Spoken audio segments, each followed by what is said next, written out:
haba robala in the separate room. Ki Marona li Bonko, ki Gabriel li Felicia. Yo, guys, matata atomile waiti. Hello everyone, welcome back to Sunny Live Channel. Thank you so much guys for tuning in. I'm back again with the Mzansi Soapy Stories, and namhlanje sikhuluma ke ngeGenesis engazathi mayiqala izoshuba ngampela kuleli viki eliqalayo.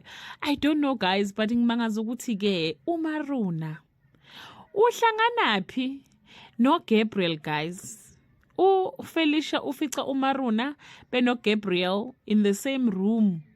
I'm not so sure if they were sleeping together or what is happening, but ngibona Felicia guys uza nemvubu uthi trapa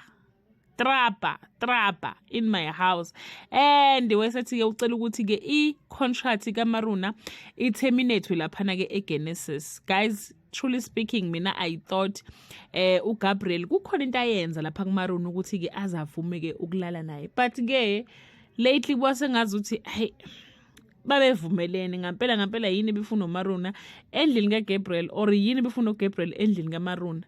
Did they sleep together or nje omunye ufika omunye wamfica? What really happened guys? And Maruna will go back ekhaya kubo ayosho ukuthi ayike sekuyabheda ke lapha emzini. Umama wakhe athi yeyi wena, mina ngithe mawuhamba la ngathi hamba uyosedusa uBonko, azange nje ngathi hamba uyosedusa uGabriel, wena ubunwile wena. That is the only explanation I can take, ukuthi njengoba wena usufika usushawe ngemvubu ngoba utholakale nendoda yomuntu kabamezala wakho, kusho ukuthi ubunule kubuyala.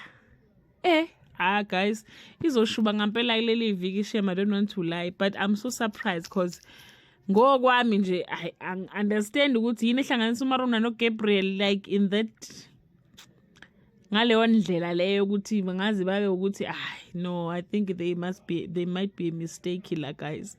There might be a mistake. Anyway guys, yeah, that brings us to the end of this video. Do leave your comment below and share your opinion. Bye.